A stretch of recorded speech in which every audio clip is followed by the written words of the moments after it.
Even the powerful queen cannot checkmate the king all by itself. Many times you will find yourself with just your king and queen against the other king, and you need to know how to finish the job. It can be pretty frustrating unless you know what you're doing. Let's see how it works. In this position, we can use an assisted checkmate idea to win the game in just one move. Notice that the white king and queen both meet on the G7 square, right next to the black king. The queen can move to that square, checking the black king, and since the white queen is protected by its own king, the game is checkmate. Delivering a checkmate in the corner of the board is nice, but how do we force the king to the corner and set up checkmate? Let's take a look. In this position, black's king is on the central square D5. In order to checkmate the king, it must be forced to the edge of the board. Notice that the black king can move to any of the other central squares on the next turn, D4, E4, or E5. White's first goal is to prevent the king from staying in the center of the board and pushing it toward the corners. Queen to E3 prevents the king from staying in the center, so the king must move toward the corners. After king D6, white's next job is to prevent the black king from returning to the center. Queen to E4.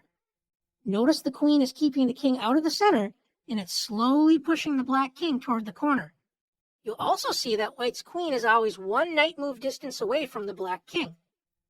We'll see the white queen continue to shadow the king a knight's distance away for the rest of the game. Black plays king C5, still trying to stay near the center, and white plays queen D3. After king C6, queen D4. Notice black moves up a square, white's queen moves up a square. The black king moves down a diagonal square, the queen moves down a diagonal square. The king moves up, the queen moves up. Notice always a knight's distance away.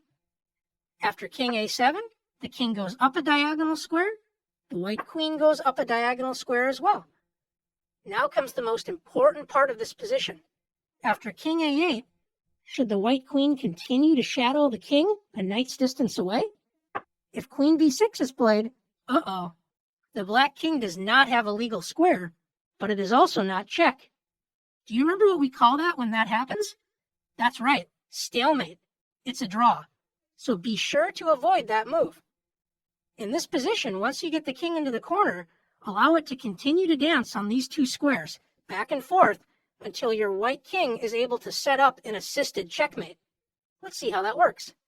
After king C2, king A7, king C3, king A8, king C4, king A7, king C5, king A8, king C6, king A7. Now that white's king is close to the queen, can you find an assisted checkmate in this position? That's right. Queen to B7, checkmate. The white king assists the queen in delivering the checkmate to the king. As you've already learned, checkmate with two rooks is pretty easy, and checkmating with just one queen is simple too, once you know how to do it. Another common checkmate comes from king plus rook versus king.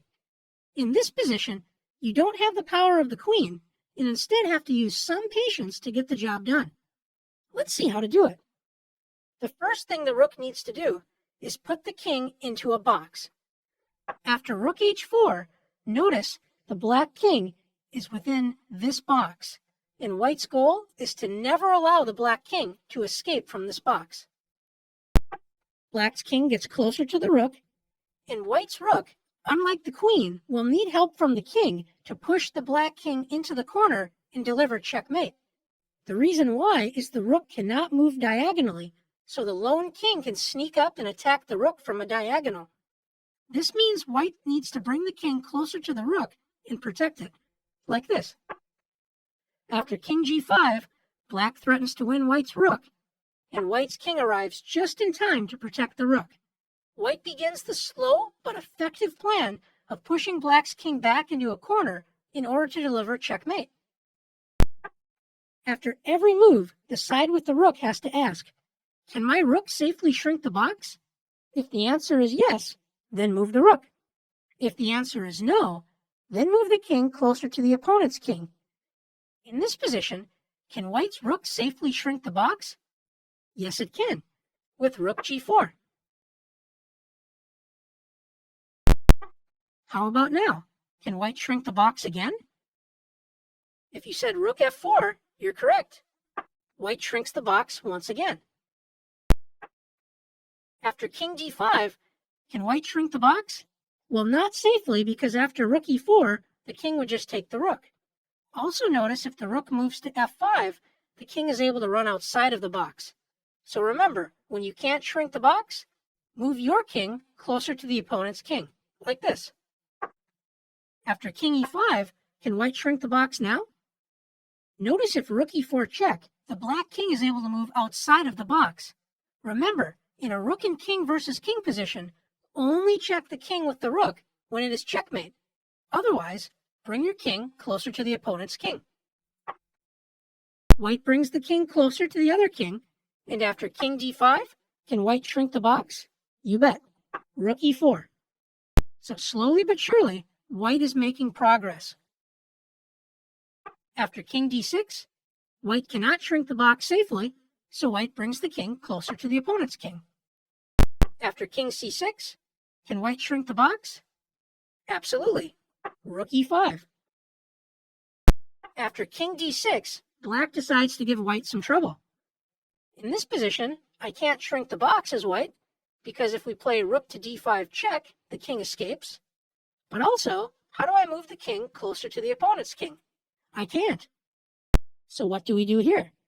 In this position, we just need to move our king somewhere to protect our rook. And in fact, there's only one square to do it. King e4. After king c6, can white shrink the box now? Absolutely. Rook to d5. And notice, white's making some real progress now. After king c7, white brings the king closer to the opponent's king. And after king c6, white continues to bring the king closer. After king c7, can white shrink the box now? Absolutely. Rook to d6. And after king to b7, white plays king to d7, getting closer to the opponent's king. After king b8, can white shrink the box? Yes, after rook c6. White's getting really close to pushing that king into the corner. After king b7, here we are again. White cannot shrink the box, but we also can't move the king closer to the opponent's king. What to do? When this happens, it's simple. Just protect your rook and make black move. Black moves to b8, and can you shrink the box now with the rook? Absolutely. Rook to c7. And after king to a8, white brings the king closer to the opponent's king. King b8. White moves the king closer again. And now, after king a8, the king is finally in the corner, and white is ready to deliver a checkmate. Can you see which rook move will deliver checkmate? If you found rook to c8, checkmate. Great job. White delivers a checkmate. After learning how to checkmate with the queen and king, and now the rook and king versus king, you may expect the next videos to include checkmate with a king and one other piece. It turns out only the queen and rook can partner with the king by themselves to checkmate a lone king.